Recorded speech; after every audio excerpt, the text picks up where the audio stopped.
Doctor Babasaheb Ambedkar Marathwada विद्यापीठाचा जनसंवाद आणि वृत्तपत्र विद्या विभाग प्रसारित करीत आहे विद्याधन हा शैक्षणिक कार्यक्रम.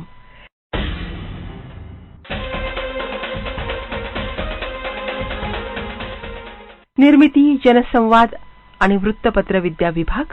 सादर करते विभाग प्रमुख प्रोफेसर डॉक्टर दिनकर माने. गीत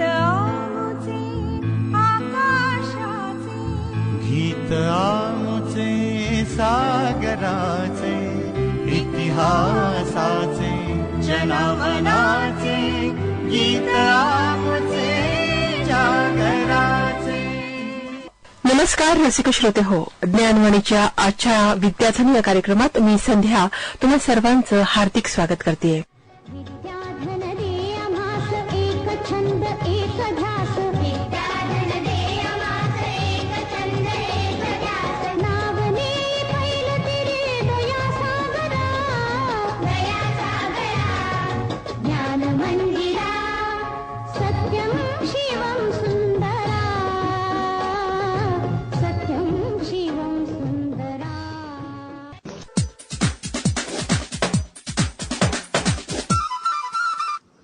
नमस्कार. ज्ञानवाणी औरंगाबाद केंद्राच्या विद्याधन कार्यक्रमात मी संध्या मोहिते आपल्या सर्वांचं हार्दिक स्वागत करते. श्रोते हो, आज आपण दीपशिखा या मालिकेमध्ये आमंत्रित केलं आहे ताराबाई शिंदे स्त्री अभ्यास केंद्राच्या प्राध्यापक सविता बहिरट यांना. आणि आपण ज्या विषयावर चर्चा करणार आहोत तो विषय आहे भारतीय अर्थव्यवस्था आणि स्त्री. तर मॅडम, आपलं खूप खूप स्वागत आहे आमच्या स्टुडिओमध्ये. धन्यवाद. आपला जो अभ्यास आहे अर्थशास्त्राला घेऊन, आपलं PhD सुद्धा त्यामध्ये आहे. तर सर्वप्रथम असा एक प्रश्न आहे की अर्थशास्त्र आणि स्त्री खरं तर एक असं समीकरण आहे की ज्यामध्ये आपल्याला जेव्हा आपण याची सांगड घालण्याचा विचार करतो तर बऱ्याचदा असं होतं की स्त्रियांनी बचत केलेली किंवा बचत जर केली तर ती खरंच कौतुकास्पद ठरली जाते. पण बऱ्याचदा स्त्रियांचं आणि शॉपिंगचं एक चांगला ऋणानुबंध आहे. तर त्यामध्ये हे कुठेतरी हा जो आपला आजचा विषय आहे भारतीय अर्थव्यवस्था आणि स्त्री, यामध्ये नेमकं आपल्याला काय अपेक्षित आहे आणि कुठल्या विषयांवर आपण त्या कुठल्या पैलूंवर आपण चर्चा करणार आहोत? सर्वप्रथम तर मी आपले आभार व्यक्त करेल की आणि मला एक संधी दिली त्याबद्दल सुद्धा तुम्हाला धन्यवाद देते की इतक्या महत्वाच्या विषयावरती आज आपण इथे चर्चा करत आहोत. कारण काय होतं, जेव्हा अर्थव्यवस्था आणि स्त्रिया असा मुद्दा जेव्हा केव्हा उपस्थित होतो त्यावेळेला की स्त्रियांचं काय योगदान आहे अर्थव्यवस्थेमध्ये, सरदोपट हा प्रश्न विचारला जातो. आणि ज्यावेळेस हा प्रश्न किंवा ही वास्तविकता डोळ्यासमोर येते तर फक्त आपल्याला 25 ते 30% स्त्रिया या कार्यरत असताना दिसतात. एकूण आकडेवारी ज्यावेळेस आपण श्रम मंत्रालयाची बघतो तर त्याच्यामध्ये स्त्रियांचं अर्थव्यवस्थेतील योगदान केवळ 25% आपल्याला दिसतं. आणि ही आकडेवारी गेल्या 10 वर्षापासून आजतागायत तशीच आहे. त्याच्यामध्ये फार अशी लक्षणीय काही वाढ झालेली आपल्याला दिसून येत नाही. आता जर आपण बघितलं तर अगदी सकाळपासून आणि ते संध्याकाळपर्यंत स्त्रिया आपल्याला काम करताना दिसतात. परंतु तरी देखील त्यांचं काम मग काय होतं, ते काम कुठे जातं, ते मोजलं जातं की न मोजलं जातं. मग अर्थव्यवस्थेत खरंच 25% स्त्रिया काम करतात का, अशा अनेक गोष्टी आपल्या मनामध्ये येतील. परंतु मला आपल्याला या माध्यमातून सांगावं असं वाटतं की स्त्रिया या 25 नाही तर कितीतरी अधिक पटीनं या अर्थव्यवस्थेमध्ये आपला सहभाग नोंदवत असतात. मग अशी तुम्ही म्हणालात की स्त्रियांचा काटकसरीपणा हा कौतुकाचा एक विषय असतो, परंतु दुसऱ्याच बाजूला त्यांची खिल्ली देखील उडवली जाते की ठीक आहे, त्या शॉपिंगला जातात, एवढे पैसे खर्च करतात. तर इथं एक महत्वाचा असा मी मुद्दा नमूद करू इच्छिते की काटकसर करणं हा जसा गुण समजला जातोय तर त्याच्यामध्ये होतं काय की अगदी लहानपणापासूनच म्हणजे तिनं खर्च करू नये ही एक वृत्ती असती, तर दुसऱ्याच बाजूला काटकसर करावी हे एक त्यांचं धोरण असतं. म्हणजे असं त्यांचं म्हणजे पितृसत्ताक समाज व्यवस्थेत जिथं तुमची माझी सामाजिकरण झालंय, ज्या पद्धतीने आपण घडलोय ती विचारधारा अशी सांगते की तुम्ही खर्च करायचा नाही, तुम्ही स्वतःवरती कुठल्याच प्रकारे खर्च, मग तो कुठल्याही अंगाने असू द्या, तो करायचाच नाही. जे काय करायचं ते फक्त कुटुंबासाठी किंवा समाजासाठी आणि प्रत्यक्षात तर कुटुंबासाठी, ज्या कुटुंबात तुम्ही आहात. मग जेव्हा किंवा ज्या स्त्रिया स्वतःसाठी खर्च करतात तर त्यालाही आपण वेगळ्या नजरेतून बघतो. आणि मला असं वाटतं की सोशल मीडियाच्या माध्यमातून तर ही तर टिंगळ टवाळी केलीच जाते की त्या अशा पद्धतीने खर्च करतात. बरं ठीक आहे, हा विषय आपण थोडा बाजूला ठेवूयात. परंतु महत्वाचा मुद्दा असा की मग नेमकं योगदान स्त्रियांचं काय समजायचं आपण, जर 25% आकडा आपल्या डोळ्यासमोर येत असेल तर मला असं म्हणायचं आहे की कृषी क्षेत्र असू द्या, उद्योग क्षेत्र असू द्या किंवा मग किंबहुना सेवा क्षेत्र असू द्या, अशा सगळ्याच क्षेत्रांमध्ये स्त्रियांचं काम हे अत्यंत चांगल्या पद्धतीनं पुढे गेलेलं आहे. परंतु मुद्दा हाच आहे की ते मोजल्या जात नाहीये. मग काय कारण असेल हे न मोजण्यामागचं? तर तुम्हाला सांगते मॅडम मी की भारताचंच नव्हे तर जगाच्या पाठीवर कुठेही राष्ट्रीय उत्पन्न मोजण्याची एक पद्धत असते. आणि ही पद्धत अशी सांगते की एका वर्षात उत्पादित वस्तू आणि सेवा ह्यांचं मूल्य म्हणजे राष्ट्रीय उत्पन्न. मग याच्यामध्ये स्त्रिया या फक्त मोजमाप होणाऱ्या कामामध्ये 25%, पण जे काम मोजल्या जात नाही त्या कामामध्ये जवळपास भारतातल्या 70% स्त्रिया आहेत. आणि म्हणून मग कुठेतरी आपल्याला हा 25% कुठेतरी येताना दिसतो. आणि तो केवळ संघटित क्षेत्रातला आहे. त्याच्यातून असंघटित क्षेत्रातल्या स्त्रिया वगळल्या जातात आणि घरात काम करणारी सर्वसामान्य गृहिणी ही सुद्धा वगळली जाते. म्हणजे खरं तर खूप छान प्रकारे आपण सांगितलेलं आहे की तिच्या कामाचं मूल्य, घर कामाचं मूल्य कधीच गृहीत धरलं जात नाही. अजून एक मुद्दा तुम्हाला सांगावा असं वाटतो की सध्या एक जी मार्केट इकॉनॉमी आहे त्याच्यामध्ये केवळ विनिमय मूल्याला महत्व दिलं जातं. म्हणजे पैशांचा व्यवहार, त्याच्या पलीकडं काही नाहीये. तर या ठिकाणी मी सांगू इच्छिते की केवळ विनिमय मूल्य नाही तर उपयोगिता मूल्य सुद्धा तितकंच महत्वाचं आहे. जर आपल्या घरात जर कमावता सो कॉल्ड आपण म्हणत असू पुरुष असेल, तो जर आपल्याला महिन्याकाठी खर्च करायला पैसे देत असेल तर आपल्याला त्याच्यातून संपूर्ण कुटुंबाचा उदरनिर्वाह करायचा असतो. म्हणजे धान्य आणायचं असतं, त्याला निवडायचं असतं, दळून आणायचं असतं, त्याच्या पोळ्या करायच्या असतात, भाजी करायची असते. खूप मोठी प्रक्रिया आहे. तुम्हाला मिळणारा पगार किंवा ते पैसे तुमची मुलं जशाला तशी खात नाही तर त्याच्यावर केली जाणारी प्रक्रिया ही खूप मोठी आहे. त्याच्यामध्ये उपयोगिता मूल्य निर्माण केलं जातं जे की आपल्यासाठी जगण्यासाठी खूप महत्वाचं असतं. एक उदाहरण मी तुम्हाला सांगते. जर तुम्हाला वाळवंटात नेऊन सोडलं आणि तिथं जर तुम्हाला कोणी हिरा दिला तर त्या हिऱ्याची किंमत तुम्हाला काहीच नसणार आहे आणि तुम्हाला तहान लागलेली आहे. तुम्ही ग्लासभर पाण्याची निवड करणार की हिऱ्याची निवड करणार? जगायचं म्हटल्यावर पाणीच लागेल ना. त्याच समीकरणाला जर आपण रोजच्या जीवनामध्ये गृहीत धरलं तर आपण रोज जे नाश्ता करतो, जेवण करतो, ह्याच्यामध्ये आपल्या घरातील स्त्री असते. म्हणजे कोणताही श्रमिक ज्यावेळी अर्थव्यवस्थेमध्ये आपलं योगदान देतो तर त्याच्या पाठीमागे कुठे ना कुठे स्त्रीचा हात अत्यंत महत्वाचा असतो. एक तर ती घराचं पैशांचं, घरातल्या पैशांचं काटकसर करते, व्यवस्थापन करते, तोही मुद्दा असतो. दुसऱ्याच बाजूला जी श्रमशक्ती उद्या अर्थव्यवस्थेसाठी तयार होणार आहे तिचं सुद्धा संगोपन स्त्री करत असते.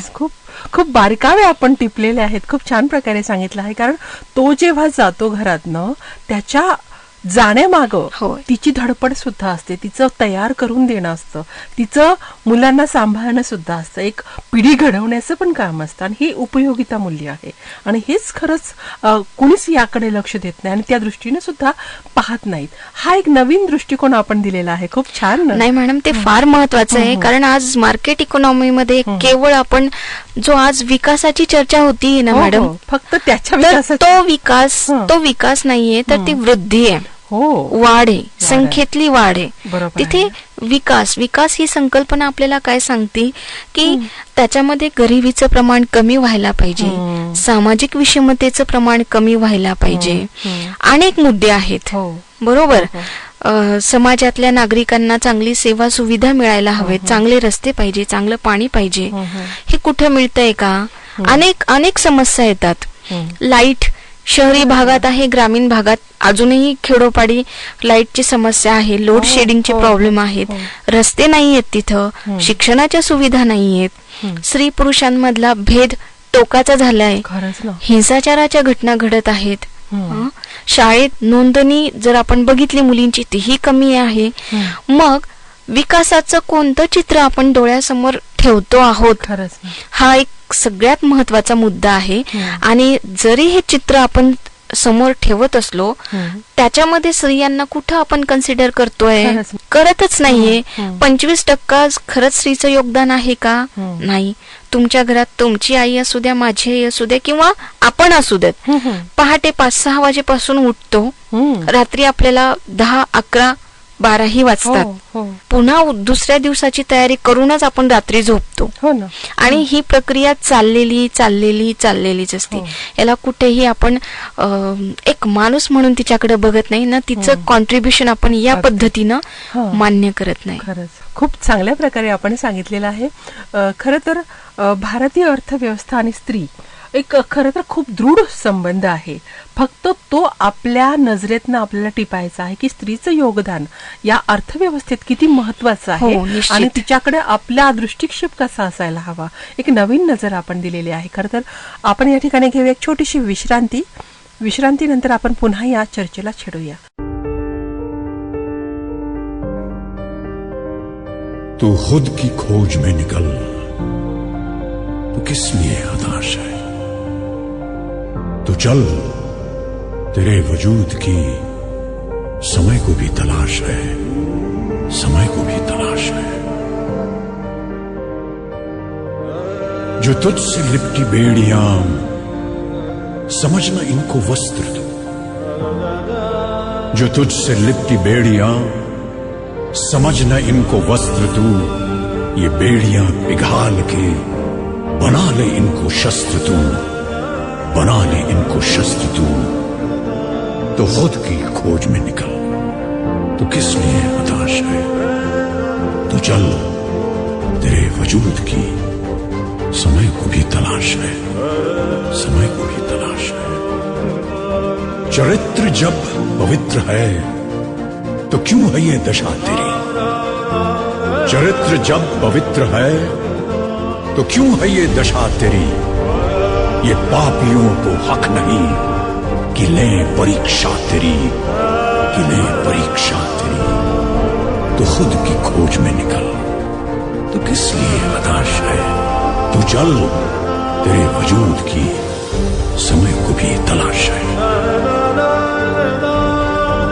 जला के भस्म कर उसे जो क्रूरता का जाल है, जला के भस्म कर उसे जो क्रूरता का जाल है.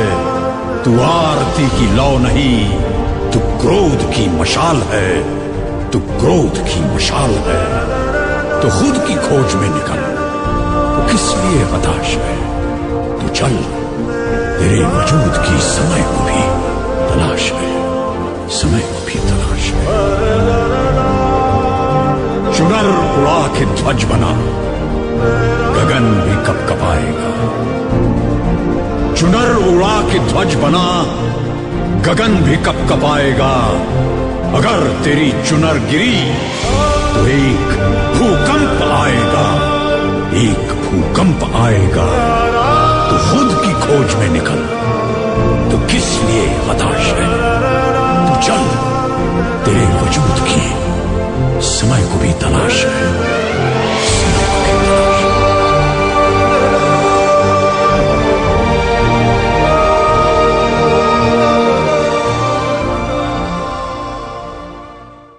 विश्रांतीनंतर पुन्हा एकदा आपलं स्वागत आहे. आपण ऐकत आहात ज्ञानवाणी औरंगाबाद केंद्र FM 105.6 मेगाहर्ट्झवर. विद्याधन हा डॉक्टर बाबासाहेब आंबेडकर मराठवाडा विद्यापीठाचा शैक्षणिक कार्यक्रम आणि मालिका चालू आहे दीपशिखा. आज या मालिकेमध्ये आपण आमंत्रित केलं आहे ताराबाई शिंदे स्त्री अभ्यास केंद्राच्या प्राध्यापक सविता बहिरट यांना आणि विषय आहे भारतीय अर्थव्यवस्था आणि स्त्री. तर पुढच्या चर्चेला आपण छेडताना मला असा एक प्रश्न जाणवतोय की आपला जो अभ्यास आहे अर्थव्यवस्थेला घेऊन आपलं PhD सुद्धा झालेलं आहे, तर आंतरराष्ट्रीय पातळीवर या प्रकारे काही आणखी अभ्यास किंवा संशोधन झालेलं आहे का, तिचं योगदान अर्थव्यवस्थेमध्ये? हो मॅडम, खूप संशोधन झालेलं आहे आंतरराष्ट्रीय पातळीवरती, किंबहुना आंतरराष्ट्रीय चळवळीचा तो एक भाग सुद्धा राहिलेला आहे. कारण पाश्चिमात्य देशात देखील राष्ट्रीय उत्पन्न मापन आणि त्याच्या पद्धती हे जर आपण एकंदरीत बघितलं तर ते कुठे ना कुठे जिथं मोजता येईल असंच उत्पन्नाचा किंवा अशाच कामाचा काम म्हणून विचार होत आहे, परंतु घरात केलं जाणारं जे मोजता येत नाही अशा कामाचा उल्लेखच केला जात नाहीये, परंतु ते काम अर्थव्यवस्थेसाठी खूप महत्वाचं आहे. हा अभ्यास अमर्त्य सेन ज्यांना नोबेल प्राइज मिळालेला आहे त्यांनीही केलेला आहे.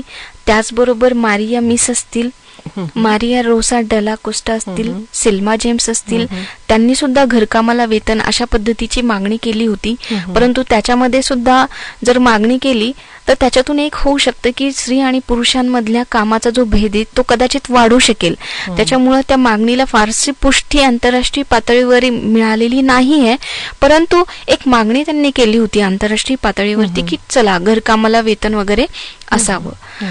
परंतु त्याच्याच जोडीला गॅरी बेकरही आहेत की ज्यांनी अर्थव्यवस्थेमध्ये स्त्रियांचं श्रम घरात केलं जाणारं ते किती महत्वाचं आहे अशी एक मांडणी त्यांनी केली होती. त्याचबरोबर एस्टर बोस्रप नावाच्या एक स्त्रीवादी विचारवंत आहे, त्यांनी women's role in economic development नावाचा एक त्यांचं पुस्तक आलं होतं 70च्या दशकामध्ये.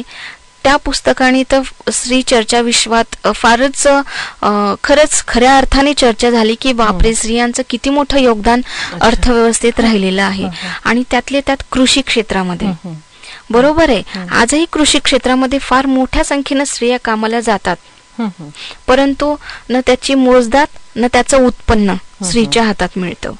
कारण शेतावर मालकी पुरुषाची, त्यांनी फक्त बियाणं आणून देणं, परंतु ते बियाणं टाकण्याच्या नंतरची सगळी प्रक्रिया ते उत्पन्न तयार होईपर्यंतच ही सगळी प्रोसेस स्त्री करत असते, परंतु तिच्या हातामध्ये पैशाच्या स्वरूपात काही एक तिला मिळत नाही. ही फार मोठी शोकांतिका आपल्याला दिसते. अर्थव्यवस्थेत कुठं ना कुठं तिचं श्रम दाबल्या जात आहे. दुसऱ्याच बाजूला एक मार्क्सवादी स्त्रीवादाची एक विचारधारा आहे, ती सुद्धा आपल्याला असं सांगते की जे बायोलॉजिकल रिप्रोडक्शन असतं म्हणजे मुलांना जन्म देणं, तर हे सुद्धा अर्थव्यवस्थेसाठी एक महत्वाचं योगदान आहे. आता तर ते कसं, तर जेव्हा एखादी स्त्री एखाद्या बाळाला जन्म देते तर ते जन्माला आलेलं बाळ साधारण 20-25 वर्षानंतर अर्थव्यवस्थेमध्ये श्रमाचा पुरवठा करणारा एक घटक असतो. आपण या नजरेनं बायोलॉजिकल रिप्रोडक्शन बघतच नाही, आपण केवळ ते तिची नैसर्गिक जबाबदारी म्हणून ते स्त्रीवर ढकलून दिलेलं आहे, बरोबर. आणि मग तिला खरंच आई व्हायचं की नाही व्हायचं हा पुन्हा एक वेगळा मुद्दा ठरतो. परंतु तरी देखील हे तिचं इतकं महत्वाचं योगदान आहे, पण आपण त्याचं केवळ नैसर्गीकरण करून टाकलेलं आहे. म्हणजे स्त्री म्हणून जन्माला आलं तर तिचं लग्नानंतर मग तिथला मुलबाळ होणं अपेक्षितच आहे, म्हणजे फार नॅचरलायझेशन करून टाकलंय. आणि हे कुठेतरी मग स्त्रियांचं सगळंच कॉन्ट्रीब्युशन आपण नाकारल्यासारखं करतो. तिला केवळ गृहमंत्री किंवा अर्थमंत्री म्हणून मला असं वाटतं तिचा गौरव करू नये. गौरव करायचाच असेल तर घरातल्या संपत्तीमध्ये तिला सहभागी करून घ्या, बँकेत तिच्या नावाने खातं उघडा, तिलाही अधिकार द्या, बरोबर. पैसे खर्च करण्याचा असू द्या किंवा काय तिला नियोजन करायचं असेल त्या पद्धतीचं. आपण केवळ तिचं काटकसरी हा गुण बघतो, परंतु त्याच्याही पलीकडं ती प्रत्येक घरामध्ये अर्थव्यवस्थेसाठी अप्रत्यक्षपणे काम करत असते, बरोबर. श्रमिक घरातून बाहेर जातो तर तो चांगला खाऊन पिऊन जातो ना. आपल्या घरातला पुरुष ज्यावेळेस कामाला जातो तर त्यावेळेस सकाळी किंवा रोजच चांगलं खाऊन पिऊन शारीरिक आणि मानसिक दृष्ट्या तंदुरुस्त होऊन कामावर जातो आणि आपलं योगदान देतो. ज्यावेळी तो योगदान देतो तर त्यावेळी तो मेंटली फ्रेश असणं गरजेचं असतं. आणि हे मेंटली प्लस शारीरिक फिटनेस हा अप्रत्यक्षपणे त्या कामगारासाठी स्त्री करत असते.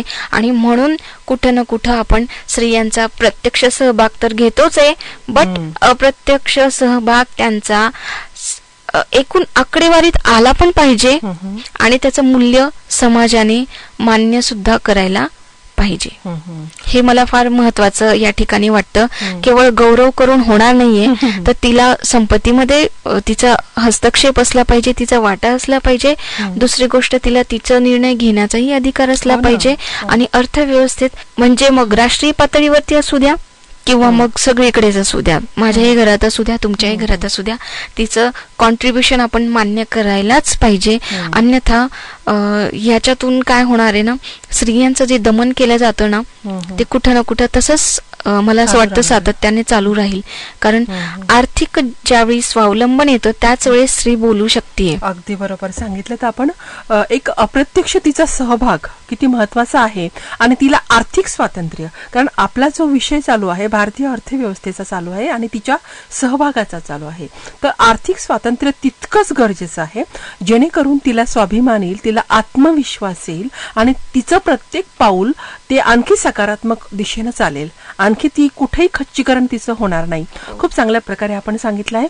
आणखी एक मला या ठिकाणी प्रश्न आहे की आपण जे सांगितलं की आंतरराष्ट्रीय पातळीवर या प्रकारचं हे झालं आहे की तिच्या घरकामाचं मूल्य, तर आपल्या भारतीय परिवेशामध्ये अशी एक पहल केली होती, मला असं वाटतं विद्या बाळ यांनीच केली होती, तिच्या घरकामाचं मूल्य. तर त्याबद्दल आपलं काय विषय आहे? कारण त्यांनी सुद्धा या प्रकारे 4 चौघी या मासिकामध्ये ते बरंच चालवलं होतं, ते बऱ्याच लेखांची मालिका चालवली होती तिच्या कामाच्या मूल्याबद्दल. तर मुळात कसं आहे मॅडम की भारतामध्ये विद्या बाळ आणि अनेक लोकांनी या संदर्भात प्रश्न उपस्थित केलेले.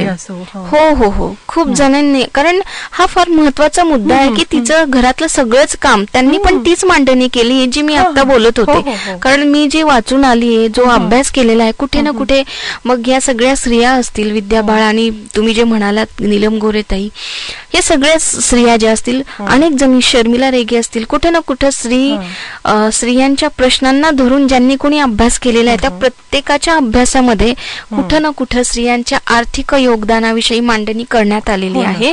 आणि त्यातले त्यात घरातलं जे काम आहे त्याच्या संदर्भात मांडणी करण्यात आलेली आहे. एक मुद्दा असा की जागतिकीकरण जेव्हापासून आपण स्वीकारलंय ते वाईट आहे असं मला मुळीच म्हणायचं नाही. कारण त्याच्यामुळे आपण एक ग्लोबल गोष्टी आपल्याला माहिती व्हायला लागलेल्या आहेत, त्याचा जेवढा सकारात्मक परिणाम आहे तेवढाच त्याचा दुष्परिणाम देखील झालेला आहे. त्याला वाईट आहे मला असं म्हणायचं नाही. कारण काय झालंय की त्याच्या निमित्ताने का होईना स्त्रिया अर्थव्यवस्थेत बाहेर प्रत्यक्ष पडायला लागल्यात आणि अनेक स्त्रिया असंघटित क्षेत्रात काम करायला लागल्या. आणि ज्यावेळेस स्त्री स्वतः कमवती त्यावेळेस तिला थोडा का होईना अधिकार येतो स्वतःच्या बद्दल बोलण्याचा. ती आता करायला लागली, बाहेर पडायला लागली. पण दुसऱ्याच बाजूनी तिची गळचेपी होतीये. ती अशी की तिनं बाहेर जरी काम केलं किंवा ती बाहेर कुठल्याही पदावर पोहोचली तरी सुद्धा तिचं घरचं काम काही सुटलेलं नाहीये. म्हणजे आता तुम्ही असू द्या, मी असू द्या, जेव्हा आपण आपल्या कामावरती येतो त्यावेळी आपण घरातलं काही ना काही काम करून आलेलो असतो. जरी आपल्या घरात कुणी काम करणारे सर्वंट असतील त्यांच्याकडनं काम करून घेणं ही आपली जबाबदारी असते. घरात वॉशिंग मशीन आलं म्हणून पुरुष काही कपडे धुत नाही, घरात मिक्सर आलं म्हणून मसाला कोणी आपल्याला पुरुष वाटून देत नाही. तर ती कामाची विभागणी आजतागायत तशीच आहे. आणि हेच कुठे ना कुठे विद्या बाळांनी सगळ्याच स्त्रीवादी अभ्यासकांनी त्याच्यावरती मांडणी केलेली आपल्याला दिसते. आणि त्याच जोडीला एक सर्वेक्षण देखील झालेलं आहे, वेळ वापर सर्वेक्षण. त्याच्यामध्ये दर आठवड्याला कोण कोणत्या कामामध्ये आपला वेळ जास्त खर्च करतो असं एक सर्वेक्षण करण्यात आलं. तर त्याच्यामध्ये असं दिसून आलं की स्त्रियांचा बहुतांश वेळ हा घरकामामध्ये जातो, जे की मोजल्या जात नाही. जे काम मोजल्याच जात नाही त्या कामगाराला कामगार म्हणून कसं ओळखणार तुम्ही, हा प्रश्न येतो. आणि मग त्या कामाचं अवमूल्यन होणार, कामाचं अवमूल्यन, मग कामगाराचं अवमूल्यन, हे सगळं प्रकार चाललोय. आणि ह्या अवमूल्यनामुळेच तिला असं वाटतं की आपण एखाद्या स्त्रीला विचारलं तर तुम्ही काय करता, तुम्ही जॉब करता का? नाही, मी काही नाही करत, मी घरीच असते. काही नाही करत, मी घरीच असते, हो. हे जे तिच्या अवमूल्यनच आहे ना, तिला स्वतःला त्याची जाणीव नाहीये की मी खूप काही करतेय. आणि ही जाणीव करूनच दिल्या जात नाही मॅडम. ती तुझी जबाबदारी आहे आणि ते तू करायलाच पाहिजे आहे. बस एवढंच म्हणतात. त्या गृहिणीमध्ये किती काय साठवलेलं आहे, किती कामं आहेत, हे याचे तिला मोजदाद नसतेच. स्वतःचं अस्तित्व त्या मान्यच करत नाही. हो हो. घरावर कोणीतरी आलंय, बेल वाजवली, घरात कोणी आहे का? स्त्रिया म्हणतात घरात कोणीच नाहीये, स्वतःचं पण अस्तित्व नाही. ते अस्तित्व मान्यच करत नाही ना अस्तित्व, तिला स्वातंत्र्य. त्यामुळे तिला असं वाटतं की घरात आता ही व्यक्ती मला काही विचारणार प्रश्न, ती निर्णय घेणारी मी नाहीये, म्हणून तिला असं वाटतं घरात कोणी नाहीये. या प्रकारचं तिचं वाक्य असतं. आपण या ठिकाणी पुन्हा घेऊया एक छोटीशी विश्रांती आणि विश्रांतीनंतर पुन्हा आपण हाच विषय छेडणार आहोत, भारतीय अर्थव्यवस्था आणि स्त्री. इस दुनिया में ना तो कुछ मुश्किल होता है ना ही आसान होता है. सारा खेल मानने का है. जो मानता है कि उसके लिए मुश्किल है तो उसके लिए मुश्किल है, और जो मान लेता है कि मेरे लिए आसान है तो उसके लिए सब आसान है.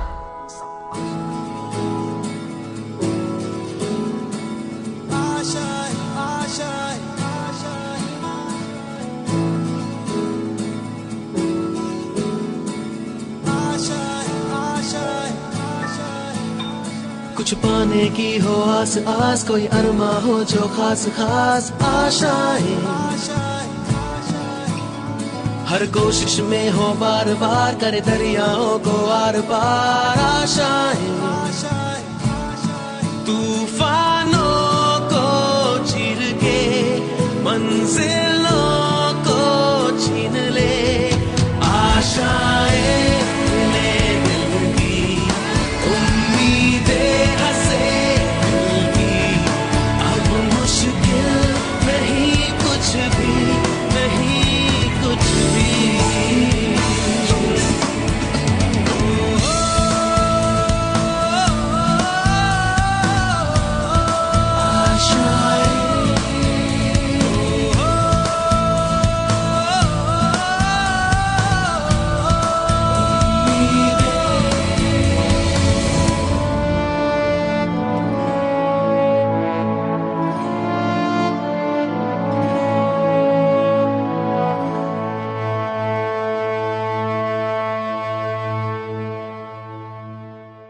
विश्रांतीनंतर पुन्हा एकदा आपलं स्वागत आहे. आपण ऐकत आहात ज्ञानवाणी औरंगाबाद केंद्र FM 105.6 मेगाहर्ट्झवर विद्यार्थन हा शैक्षणिक कार्यक्रम. आणि आज या कार्यक्रमात दीपशिखा या मालिकेत आपण आमंत्रित केलं आहे प्राध्यापक सविता बहिरट यांना, ज्या ताराबाई शिंदे स्त्री अभ्यास केंद्रात संशोधक आहेत. आणि विषय आहे भारतीय अर्थव्यवस्था आणि स्त्री. पुढचा जो प्रश्न आहे आपला, भारतीय अर्थव्यवस्थेचा आपण जेव्हा विचार करतो आणि आता आपण सांगितलं की तिच्या कामाचं अवमूल्यन होत आहे, तर या सर्व गोष्टींना आता काय असं कुठलं सोल्युशन असेल किंवा कुठला पर्याय आपण निवडावा, किंवा यावर काय उपाय आहेत की यावर आपण काही विचार जर केला की ही स्थिती बदलायला हवी, ही परिस्थिती बदलायला हवी, तर त्यासाठी आपल्याकडे काही उपाय आहेत का? हो, याच्यावरती खरंच चिंतन होण्याची आणि अभ्यास होण्याची खूप मोठी गरज आहे. आणि केवळ चिंतन आणि अभ्यास नाही तर आपल्याला आता कृती करण्याची वेळ आलेली आहे. कारण आपण आता बाहेर पण नोकरी करायला लागलेलो आहोत आणि घरातही आपलं काम चालू आहे. माणूस म्हणून किती काम करणार, त्यालाही एक मर्यादा येतेच शेवटी. तर आता ह्याच्यावरती जर सोल्युशन आपल्याला जर काय आहे, जर असं आपण विचार केला तर काय आहे, कामाचं मोजमाप तर आपण हे घरात किती काम करतो किती नाही करत हे करणं फार, मोजदाद करणं फार अवघड होईल. अशा वेळेला एक पर्याय किंवा एक गोष्ट फार महत्वाची आहे, पर्याय म्हणून नाही तर ती अनिवार्य गोष्ट अशी की जे सामाजिकरण घरामध्ये होतं. मुलगा आणि मुलगी ज्यावेळेस वाढतात कुटुंबामध्ये त्यावेळेस दोघांचंही सामाजिकरण सेम पद्धतीने, सारख्या पद्धतीने व्हायला पाहिजे. म्हणजे जर आपण मुलीला घर झाडून घ्यायचं सांगत असू तर त्याच वेळेला आपण आपल्या घरातील मुलाला सांगायला पाहिजे की तू सुद्धा घर झाडून घे, तूही भांडी घास. त्यालाही स्वयंपाक शिकवायला पाहिजे जसं की तिला शिकवला जातो. ज्या ज्या गोष्टी आपण स्त्रीला किंवा कुठल्याही मुलीला स्त्रीत्व घडवण्यापर्यंतची जी प्रक्रिया पूर्ण केली जाते त्याच पद्धतीला पुरुषाला सुद्धा हे आपण सगळं शिकवायला पाहिजे की तू सगळं काम घरातलं केलं पाहिजे. हे काही नाही, ती मुलगी आहे म्हणून ही काही तिची जबाबदारी नाहीये.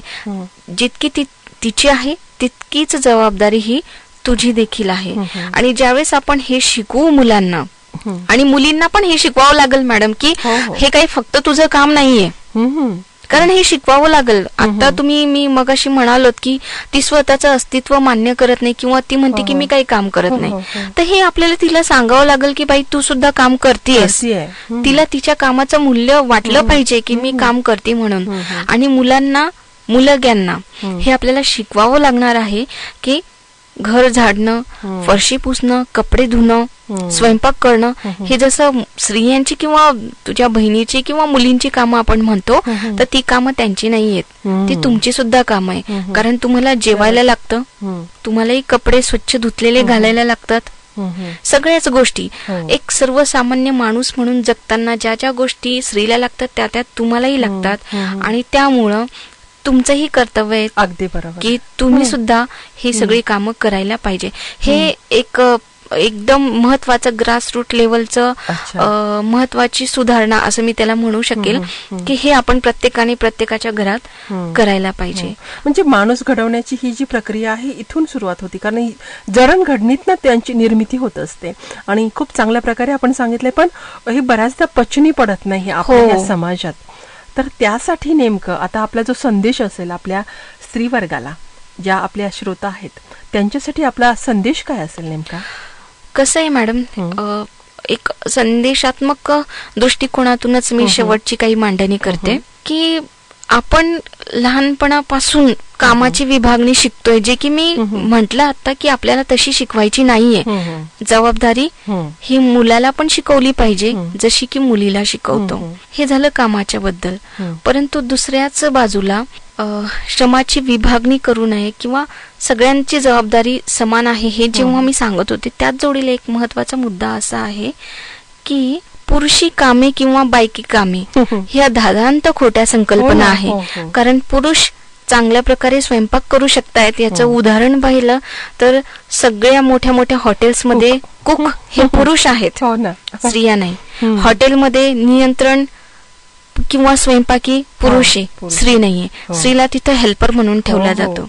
आणि बाहेर अशा पद्धतीचं काम करणारा पुरुष ज्यावेळी घरात येतो त्यावेळी तो पुरुष असतो, म्हणजे पुरुषत्व त्याच्यातलं जाग होतं की मी पुरुष आहे, मी का हे काम करूयात. म्हणून श्रमाची घरकामाची विभागणी ही मुळातच फार चुकीची आहे. बायकी आणि पुरुषी कामं असं काही नाहीये. तर मुलांनाही मुलींप्रमाणे कामं शिकवायला पाहिजे. दुसरी गोष्ट म्हणजे आता आपण त्याच्यावर काय अजून एक सोल्युशन काढू शकतो, तर ते असं आपल्याला हे कुठंतरी शासनाच्या निदर्शनास आणून द्यावं लागणार आहे की जी पाठ्यपुस्तकं आपल्याला शिकवली जातात लहानपणापासून, तर त्याच्या प्रत्येक चित्रांमध्ये म्हणा किंवा काही कथांमध्ये म्हणा किंवा काही कवितांमध्ये आई किंवा स्त्री किंवा बहीण ही सातत्यानं कुठल्या ना कुठल्या कामात दिसते. परंतु दुसऱ्या बाजूला पुरुष मात्र तसं काही करताना आपल्याला दिसून येत नाही. म्हणजे आपण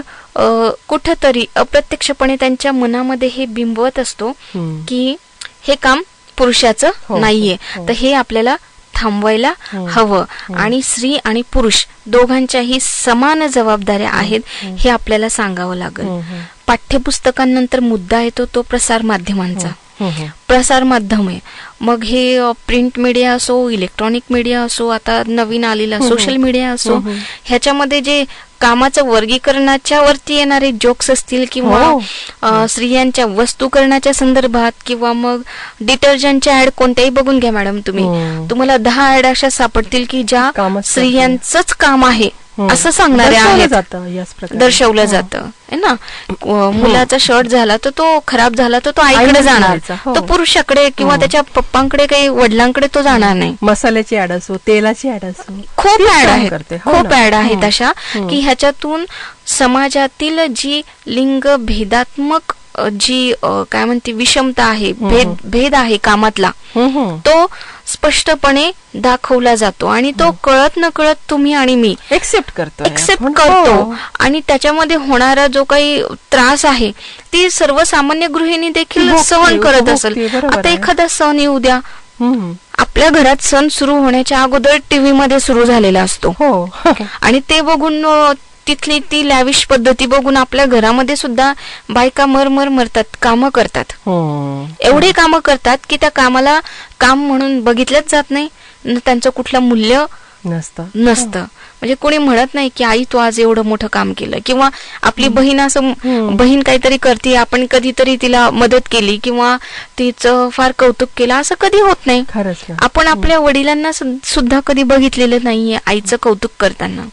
तर ह्या सगळ्या गोष्टी आपण या विचार करायला पाहिजे या सगळ्या गोष्टींचा, आणि त्यांचं मूल्य, त्यांच्या कामाचं मूल्य हे आपण गृहीत धरू नये, तर वेगवेगळ्या माध्यमातून आर्थिक दृष्टिकोनातून त्यांना अधिक चांगल्या पद्धतीनं सामावून कसं घेता येईल. मूल्य तर मान्य करायचंच, परंतु आर्थिक दृष्टिकोनातून त्या सक्षम कशा झाल्या पाहिजेत, त्या निर्णय प्रक्रियेत कशा आल्या पाहिजे, आणि नेमकं अर्थव्यवस्थेत त्यांचं जे योगदान आहे ते केवळ 25% नाहीये, तर हे आपण कुठे ना कुठे याचा विचार करायला पाहिजे की हे योगदान खूप जास्त आहे.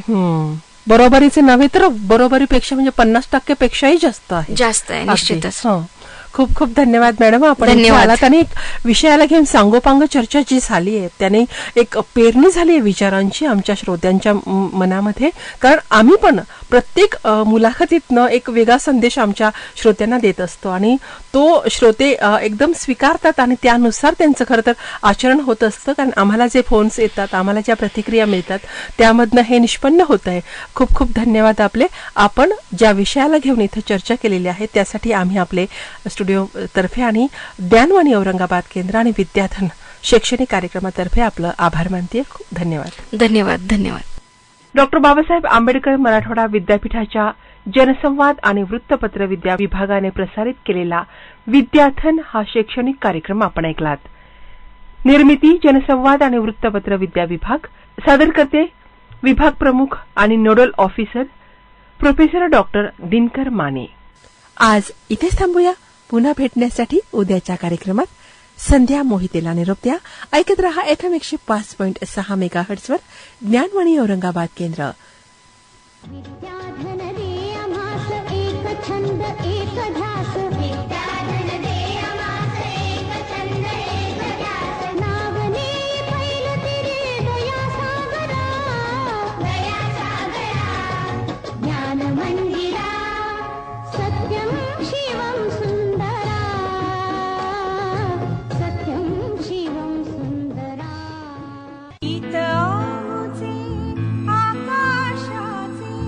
गीत आमुचे सागराचे, इतिहासाचे जनमनाचे, गीत आमुचे जागराचे.